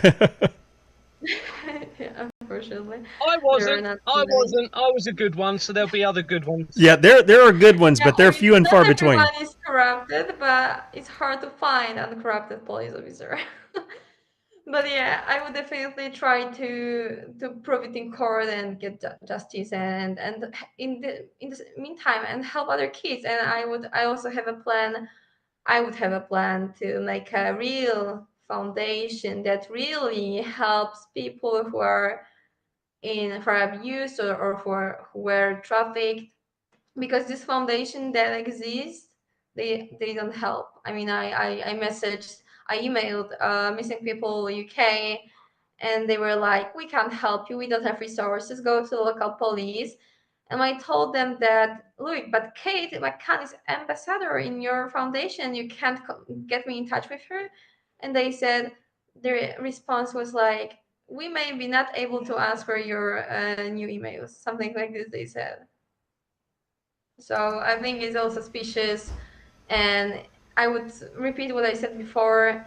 If I am not Madeleine, what's the problem with doing DNA? It would be no match. If Madeleine is dead, what's the problem with doing DNA? It will be no match. So what are they scared of? Yeah, I think that's exactly right. And Julia, I just want to say thank you. I've read the comments. A lot of people are supportive of you. They want you to find out the truth, and I think that that's a good thing. And you're like I am. I told you I was adopted, and I've had people ask me, "Well, do you want to go look for your birth parents?" And I said, I really hadn't had that. I mean, there's a curiosity about what they may look like and sound like, stuff like this. But for me, I've always lived with my parents. They've been my parents, and I love them. And I just think, for me, I think it would be, in my situation, it'd be a slap in my parents' face to go pursue all of that. Now, if I ran into them, if somebody brought them to me or they came to me, I would be kind to them. I'd want to share the gospel of Jesus Christ with them.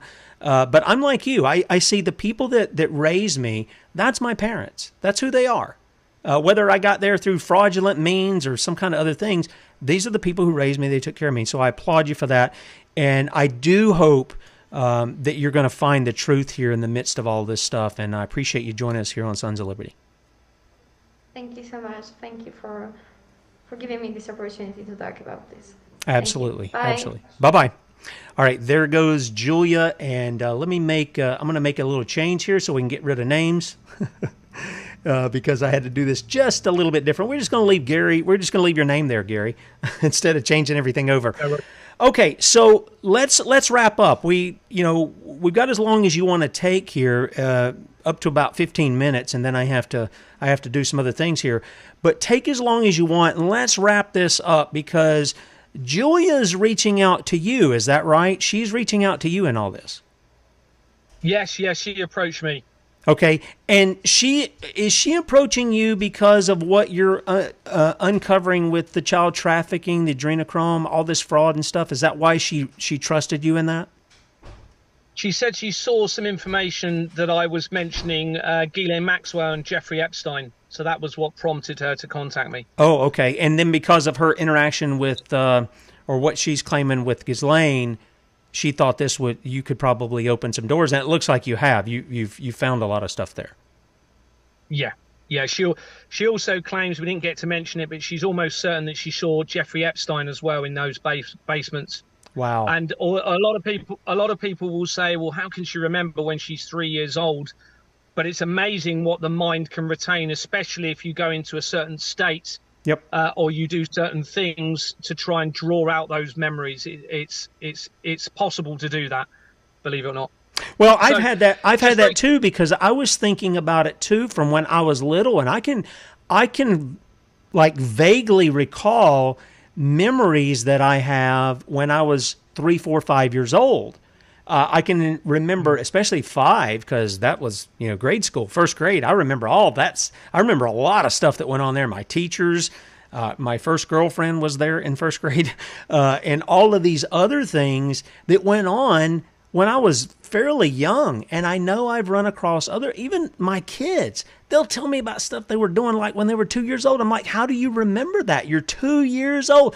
And there'll be 2 or 3 of them saying, no, we remember we were all doing this, that, and the other. And they'll be laughing about something. And I just kind of sit back and I'm like, wow, that's pretty incredible. So I'm not taken aback that she has certain memories and certain things that aren't, especially in light of my interview with Kathy O'Brien, where she was talking about how her abusers would abuse her, they would torture her, and they would say certain things, putting information in her mind, and the torture would, I don't know how it worked, but it would basically lock that secret that they gave her till she was handed off to the person who was to get the message, and then they abused her, or they said a certain thing, and it unlocked, and she just spilled the beans of whatever they said to her. So I know these things happen, but boy, I tell you, just from the little bit that I looked at, I was like, especially the marks on the body, the eye, and stuff like that, and her not really, her parents not being forthcoming with pictures of her childhood. All of that smacks of this doesn't smell right. All of it. Absolutely. Absolutely. And then, of course, you've got all of this as well. I mean, it's almost impossible for these. I mean, there's only two explanations in my mind with all of this information. Either Julia is part of this somehow, which I don't believe she is. She seems very genuine. I've spoken to her a lot. She's got very upset about talking about the specific things. Sometimes she just can't bring herself to talk about some of the horrific things. And it is horrific what she's seen. She has told me some of it. It appears to be satanic ritual stuff that she's witnessed happening, abuse to other children, abuse to herself. She's given me permission to talk about it. So, the fact that she's able to keep pursuing this in such a stable way and such a composed way is incredible. And there's nothing that to me that says she's making any of this up. The evidence that I've acquired as a result of her information is almost impossible when you think of the figures and the multiple connections. And there's even more I can show you from other information. So, for example, one of the banks that one of the Polish parents that brought her up worked for was Eurobank. That links to my company, the Fleming companies, very, very quickly, exactly the same address. You've also got connections through another bank that goes to Deutsche Bank, which we have been talking about a lot. And I've got some information there. I don't know if you've got time to look at it in relation to how that links into Donald Trump. I thought that might be quite relevant to you to have a look at that information. Is that the Julia document that we were in? Yes. Okay. Yes. Where do we want to go for some of that? So if you go to page 57, you'll see Eurobank, and it leads to the London School of Economics and Political Science. Okay, so Eurobank, remember, is the company name that Julia has given me that one of her parents used to work at. Now we have London School of Economics and Political Science. Okay. And if you scroll down, interesting title, obviously. Very old company. Look at that, 1901, well before World War One, remember? Yeah. I suspect all of this was planned. I suspect all of the conflicts were all part of this set up. There's loads of reasons to suggest that. And I think this was, you can see how early back the plan was given, bearing in mind the name of this company as well, London School of Economics and Political Science. And as we know, London is the hub of the financial hub or center, along with America, for the financial financial industries across the world. So as we scroll down, so we're looking within that company, and it's a forged company. First of all, it's not even lawful. And you'll see that it leads in to Deutsche Bank, which we've mentioned before as you scroll down. So that's just confirming it's falsely registered. And here we are. We have Deutsche Bank companies. Now, you'd already mentioned to me about Donald Trump and Deutsche Bank. Yep, there was investigation into that too. Yep. Yeah, so as we scroll down, we'll see some of those news articles. Next page. There we go. So here's various articles. Look at the dates of them, all after, or most of them after the fraud was reported, that it came out. So this is talking about Donald Trump. I haven't gone into them, but the last one's quite interesting. Here on the left, in relation to Deutsche Bank, Donald Trump apparently claimed that he was worth $3 billion. Deutsche Bank said he was worth $788 billion. So this must be, Wow. So that, now remember, this fraud would allow that deception. This would allow that money to be hidden through the forged bank documents produced by the banks to falsify these companies' figures. And remember, this is taxpayers' contributions more than any other. It's worth trillions of pounds over the last few decades. That's just incredible. And yeah, so we have that connection there through Trump to Deutsche Bank. If you've got a couple of minutes, there's just another quick bit to show you the connection to the schools. So if you go to page 35, you'll have the Boarding School Association. And that's it. And you can look at its previous company name as you go down. You'll see its previous name was the Boarding Schools Association. And on the right, Farrer and Co. We've already mentioned that a lot. That links to Ghislaine Maxwell via her companies and Robert Maxwell. As you go to page 38. So this is flowing from the evidence provided by Julia. Remember, this is provided by her. And this is where it is led. Page 38, you have Oxford Global Learning Limited. Global, worldwide education. This is where Ghislaine Maxwell and Robert Maxwell lived in a 53-room mansion. Very important to show the connection through to this Oxford company. And as you scroll down onto page 39, it's linked through to this company. Is it page 39? There's a date, sir. Further down, I believe. Sorry, on the next page, I couldn't find the incorporation document for here. Look at this. It's a forged company because it's not been registered. But on the right-hand side, look at the dates on the memorandum of articles. So the date that they brought in, I can't. Could you zoom in on the right-hand side for me, please, Tim? Yeah, sure. On that. Well, it doesn't zoom in. It doesn't zoom in too great on when I'm doing this, but. Is this the one you're looking at the top, or the one? Yes. Yeah, that's it there. No, that's it there. So as amended by special resolutions passed on 2nd September 1971, 5th September 1974, and 1st of September 1982. What's important about that? So 1971 is the date that the World Economic Forum started. Aha. Okay, so there's multiple connections to this. So this is where I believe the World Economic Forum was trying to change the educational system when it came in.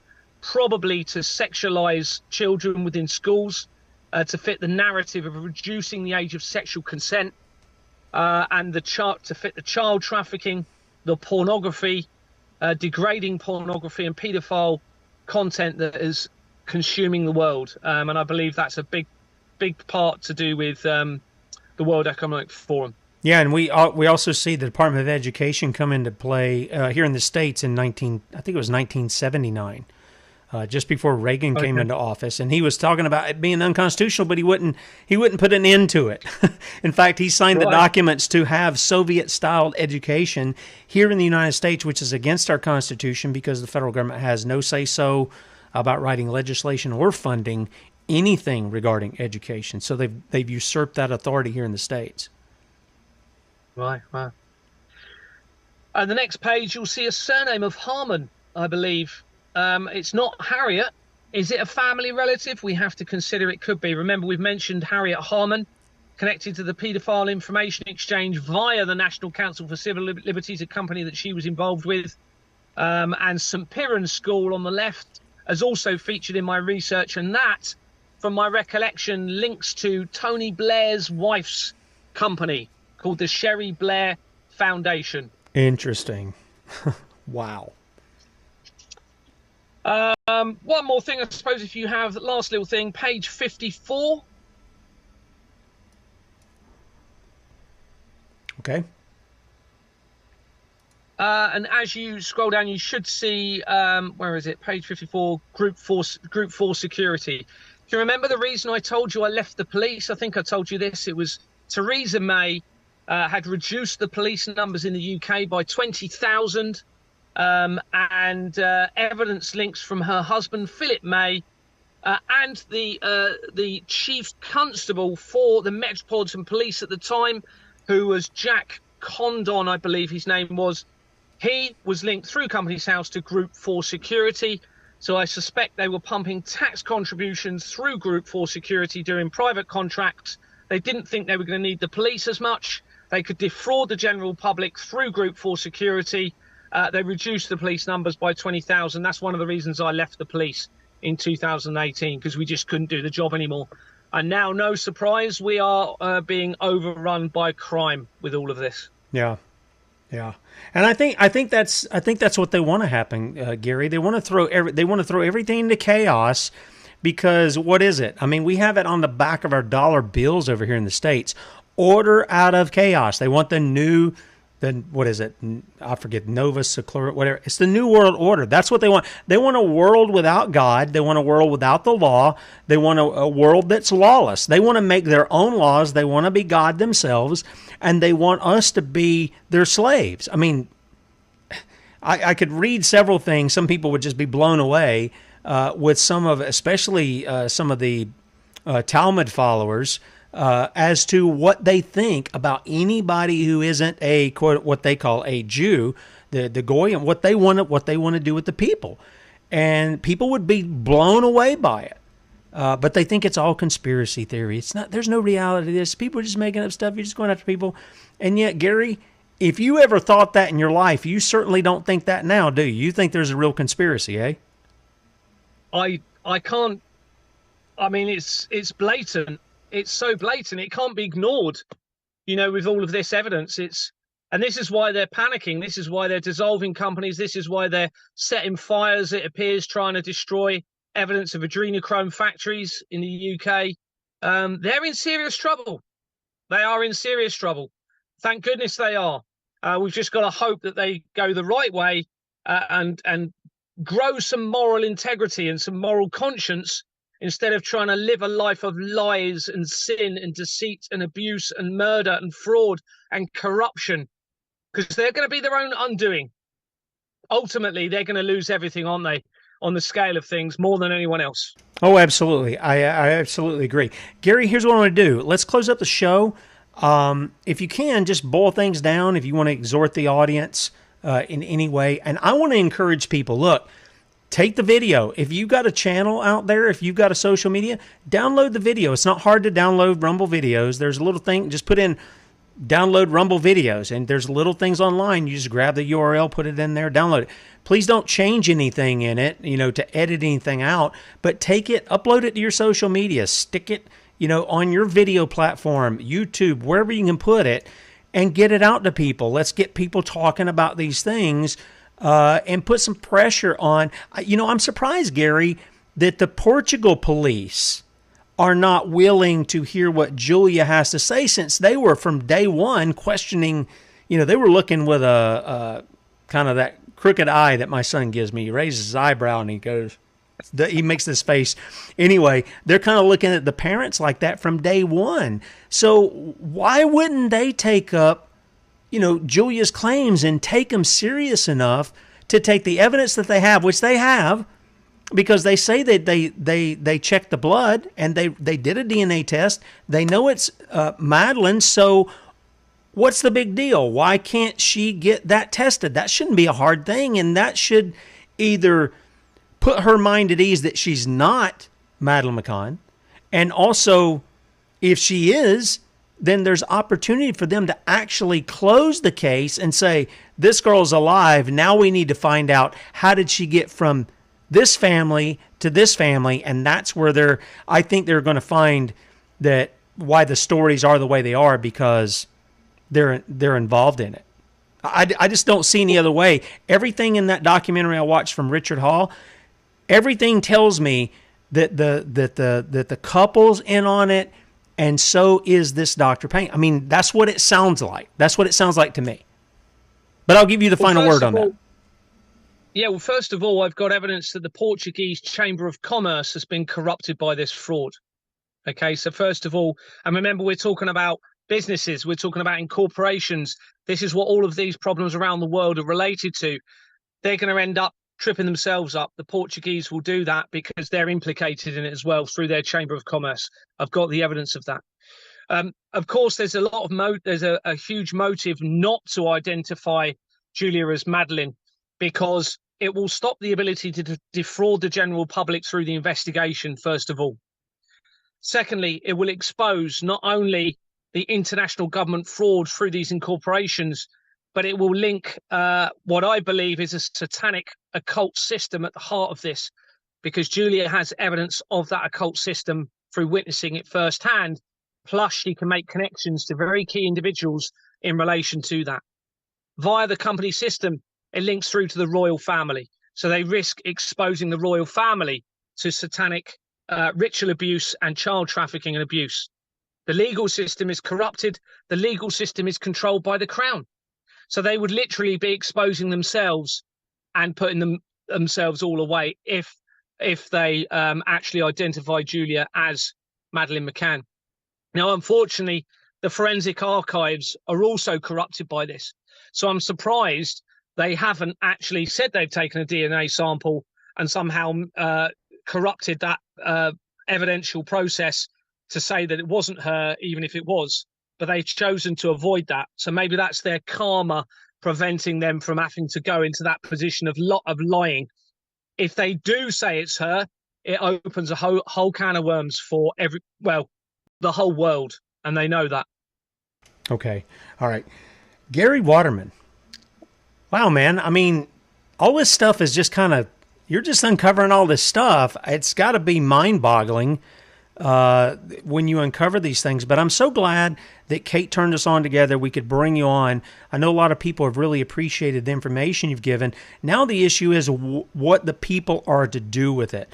And in this situation, I think the people are going to have to find their voice.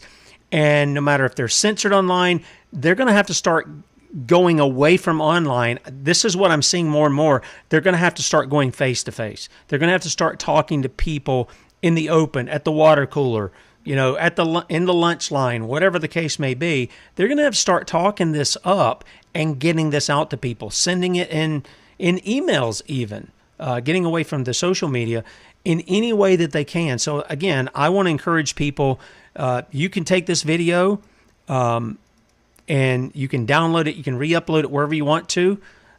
We just want to get it out because the point is we want justice. That is the one thing this show is about. We want justice. We want repentance among the people. And we want to really honor the one who has made us, the true lawgiver, and his laws are not burdensome. Jesus said, "Take my yoke upon me and learn from me, for my yoke is easy and my burden is light." The way of the sinner is hard, is what the Bible says. And you can see what Gary's showing. Look at these sinners. I mean, they're doing some wicked, detestable things, and there's no rest for them. Because as soon as somebody starts putting the light on, they scour. They're having to reform, do all this stuff. So let's keep the pressure on them. Let's, us as the people, keep the pressure on them, and let's bring them to justice. Somebody had said that, there's a day of judgment. Let's just move that up a little faster for them so the true, holy, righteous, just judge of the universe will bring justice, real justice. If that's what we want, then let's push for that. So I want to encourage you to do that. Gary, if you'll hang on, I'll say goodbye to you off air. Bradley be with you guys at 3, and then Lord willing, I'm going to be back in the morning, 6 a.m. Talk to you then.